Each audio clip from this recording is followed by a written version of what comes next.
In the last mini lecture, we learned about how wonderful it is that we have all of these antimicrobial drugs that have revolutionized our ability to fight infectious disease. However, more and more microbes are becoming resistant to those drugs. They are no longer harmed by them. And this is a major issue if we want to be able to continue to treat infectious disease and save lives. In this report from 2018, this is showing a map of the world with some selected antimicrobial resistance rates. In particular, this is looking at Staphylococcus aureus resistance. And so the darker the blue color here, the larger the percentage of invasive isolates of Staphylococcus aureus are found to be resistant. As you can see, the United States is among those with a high percentage of resistant isolates. Here's another example of Klebsiella pneumoniae. The percentage of resistant isolates is growing here in Russia, Eastern Europe, and the Middle East, but it's affecting the United States as well. These are just two examples of two different bacteria, and there are many others that are becoming resistant to our antibiotics every day. Let me remind you what the definition of resistant and susceptible is. Susceptible means the drug works to kill or inhibit growth of a particular microbe. Resistant means that the drug does not work to kill or inhibit growth of that microbe. Most of the standardly used strategies for drug development include discovering new species of fungi and bacteria that might naturally make new antibiotics that we can use, modifying old drugs that already exist, such as all those different versions of beta-lactams that you saw with the different R groups. So this is something that would be done in the lab, just making chemical modifications to see if the modified versions of a drug could maybe overcome resistance. Or developing out-of-the-box alternatives. An example of an out-of-the-box alternative would be using phage therapy. Some scientists are exploring the idea that maybe bacteriophage could be used as a drug to attack bacteria in our bodies. Drug company disincentives are a problem for drug development. Drug development is costly, time-consuming, and oftentimes it doesn't work. And so most drug companies prefer to stick with this really safe strategy of modifying old drugs rather than developing the out-of-the-box alternatives. Next, I'm going to go over how resistance is acquired. How do microbes become resistant to these drugs? Well, imagine you have a population of sensitive bacteria. These sensitive bacteria are susceptible to the drug. But now imagine one of these bacteria has a random mutation in a gene that allows that bacterium to now resist being harmed by that drug. Now that bacterium would be resistant. And this mutation didn't happen because of the presence of the drug. The drug isn't here when the mutation happens. It just happens randomly that there's some genetic variation that allows that bacterium to be resistant. And the rest of the cells in the population are still sensitive or susceptible. But now you have selection. In selection, this means that the drug is now present in the environment. So if, say, there's an infection in a patient and the patient now takes an antimicrobial drug, that drug, now that it's present in the environment, is going to select for the resistant bacterium. That one will survive. All of these other susceptible bacteria will be killed by the drug. All right, so now you have one resistant cell. Big deal. Well, it is a big deal because now that one resistant cell is going to survive and reproduce and be able to undergo vertical gene transfer, where it's going to pass the resistant gene onto its progeny. So now, as that cell divides, again and again and again, passing on that resistance gene, you end up with this full population of resistant bacteria. Sorry, I accidentally drew them blue, so I colored them in over in orange. These are the resistant ones. And now, potentially, the cells in this resistant population could pass that resistance gene to some other unrelated bacterium through horizontal gene transfer. Where you start out with a cell that's susceptible, but it gets this resistance gene through one of the processes that we learned about, conjugation or transformation or transduction. And so resistance can be acquired through random mutation.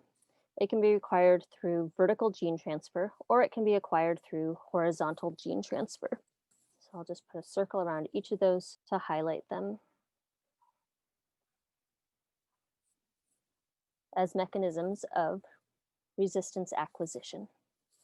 We know bacteria can have drug resistance genes, but what do these drug resistance genes actually allow the bacteria to do which resists the drugs? Well, this gets at resistance mechanisms. There are really four basic resistance mechanisms that are used by microorganisms. The first is increased elimination of the drug. So, what that means is if you have a bacterial cell, for example, that bacteria may have genes that allow it to increase what's called efflux. There are actually pumps that pump drugs out of the cell. So increasing the number or the type or the specificity of an efflux pump can increase the ability to pump that drug out of the cell where it can't hurt the cell. Similarly, one form of resistance is decreasing the uptake of the drug. So this would mean blocking whatever pathway the drug is using to come into the cell. Maybe I should call this 1 and 2. Another form of resistance is to make drug inactivating enzymes. This means that if the drug comes in, then the bacteria will have enzymes that degrade that drug so it can't be effective. A classic example of this is beta-lactamase. Beta-lactamase is an enzyme that some bacteria make that break that beta-lactam ring in the beta-lactam class of drugs, and that makes the drug no longer functional. And finally, there's target modification. So the drug normally affects some target. For example, we saw some beta-lactams binding to the target penicillin binding protein, PBP, and some bacteria, in order to be resistant to beta-lactams, have an alternate version of that PBP, so the drug can't bind it anymore. So now you have this modified target that the drug can't work on. I'll just write a few examples at the bottom here. So beta-lactamase and carbapenemase are both enzymes that work through this third mechanism by inactivating the drug. So bacteria that have the gene that expresses beta-lactamase or carbapenemase can't be hurt by beta-lactams and carbapenems. Another example is found in MRSA. MRSA stands for methicillin-resistant Staphylococcus aureus. So MRSA, one of the things that makes it resistant to methicillin is that it has a MEK-A gene that encodes an alternative penicillin binding protein. So most of the beta-lactams don't bind well, and therefore the MRSA is resistant. As you'll see in lab this week, antibiotic resistance can spread in many different ways, allowing resistant pathogens to find their way into people and cause infections that are very difficult to treat. So up here are the antibiotics, and this is showing two basic pathways. The first is that antibiotics are given heavily to animals that are being grown for food. This is partly to control for disease, but also partly because giving animals antibiotics as they're growing makes them grow bigger with more meat. And so there's an economic incentive to give antibiotics to healthy animals in order to increase profits. And so resistant microbes develop in the animals and then are passed either through their feces into fertilizer, into the water, etc., eventually to humans, or directly on the meat itself into humans. The other major pathway is when humans are prescribed antibiotics and develop resistant bacteria in their gut. And if that human never goes into a care facility, then there could be community spread from person to person in the community. Or if that person ends up in the hospital, then there can be healthcare associated spread where resistant microbes are spread to other patients or healthcare workers in the hospital. And they also can contribute to community spread. So what do we do to prevent resistance? Well, first there's healthcare worker responsibility. This means avoiding misprescription and overprescription, making sure that the prescribed drugs are the correct drug and making sure that the prescribed drug is the correct drug and is actually necessary to treat the type of infection that a patient has. Reserving last resort antibiotics for when truly needed. There are some drugs that are reserved for when bacteria are resistant to all the more common drugs that are used. And then, of course, following the hospital guidelines to halt the spread of resistant strains.